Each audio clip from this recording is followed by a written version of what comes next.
Another batch of tuyo for today's video ang si-share ni Kuya AJ, guys. So meron tayo dito mga iilang klase ng tuyo. Nabili ko kahapon sa ating suki na Bularan sa Uyanggurin. Una-una itong ating mga anupin, super ganda, makinis na makinis, walang tatsa. Sa Bisaya pa guys, walang tatsa wala pang damage. Kung sa online selling is wala siyang issue. Wala siyang issue guys. So ito is i-repack ni Kuya AJ mamaya. Hindi ko na kayo isama pag-repack guys. Pakita ko lang sa inyo kung ano yung mga nabili ni Kuya AJ na mga tuyo. Mabenta ito dito sa aming tindahan guys. Hindi ito abutin ng isang buwan, ubos ito.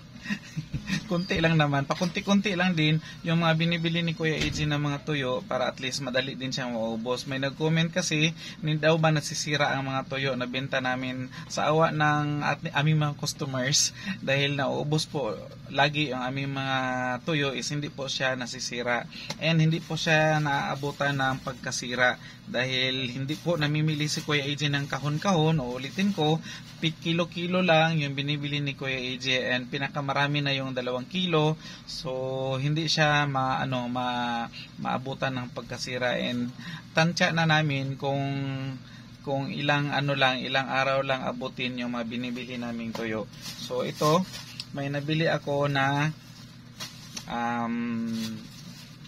anupin siya or katambak sa ibang language. Ang kilo nito doon guys is 400. Yes po, 400 ang kilo ang kapital nito doon sa ating suking pamilihan. Next is itong ating dilis. Si dilis guys na mabenta din kasi pag walang dilis na bitbit si Kuya AJ, ang ating mga customers is naghahanap talaga. So ito, i-repack natin ng tig 10 pesos ang balot. Alam nyo guys, dito sa amin is hindi po namimili ang ating mga customers ng kilo-kilo din. Unlike sa palengke na ang mga customers is namimili ng kilo-kilo. Dito is kailangan mo siyang i-repack. I-repack mo siya ng patingi-tingi para po mabenta. Dahil pag nag-repack ka ng tig half kilo or tig 1 kilo is hindi po nabibenta. Ayan po. So, ang uso dito sa aming tindahan is mga tingi-tingi lang talaga. So, may nabili din tayong konting tamban. Konting tamban. Mabenta din ito guys, si tamban. Ayan, pakunti-kunti lang talaga yun. Hindi yun abot ng 1 kilo ata si tamban or 1 kilo. Next is itong ating haul-haul. Ayan, galunggong ang tawag nito sa iba guys. Haul-haul ang tawag ko. Ang tawag dito sa amin. So 230 po ang kilo ni haul-haul. Mahal po ang kilo ng mga tuyo guys. Kaya kung mahal ang preskong isda, mas mahal ang kilo ng tuyo. Next is itong ating sulid. Sulig ang tawag nito guys na pakas. Mabenta din ito. Sarap ito ihalo sa ginisang munggo. At saka 2 balot po yung binili natin. Kasi nakabalot na doon. Kasi kung hindi nila balutin yung nakaganito na, ang tendency is nasisira at saka nadadamage kasi may mga customers na patakarag ukay. Sumura siya ukay-ukay.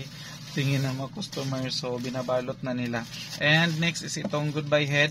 Mabenta din ito si goodbye head guys. Ang kilo nito is nasa 290 ang per kilo. And next is itong si muro-muro na pakas. Mabenta ito guys, si muro-muro na pakas. Ang kilo nito doon is nasa 280. Paano ba patungan ni Kuya AJ yung mga bintang tuyo or nire-repack na tuyo? Madali lang po guys. Kinikilo kasi ni Kuya AJ yan. Yung iba nagre-repack ng ng mano-mano or manual, yung hindi nila kinikilo. Dahil digital po ang timbangan ni Kuya AJ is binibenta ko o tinitimbang ko itong mga tuyo. So patong lang ako guys kung magkano yung kilo doon. For example 400, so patungan ko lang ito kung magkano ipatong ko, kung 50 pesos ba per kilo or 70 or 80, depende na sa iyo guys. So pag timbang ko is itimbang ko na siya ng 450, so may tubo na kaagad yon. So kung gusto mong lakihan, pwede mong tubuan ng 100, so gawin mong 500 ang per kilo pag timbang mo sa digital na timbangan. So ganun lang po magpatubo si Kuya AJ. And may nagtanong din paano pinipreserve, hindi po namin pinipreserve ang aming mga tuyo. Nire-repack lang namin at saka i-display. Nabibenta po kaagad itong mga tuyo natin. So no need na siyang i-preserve dahil tuyo na siya, naka-preserve na.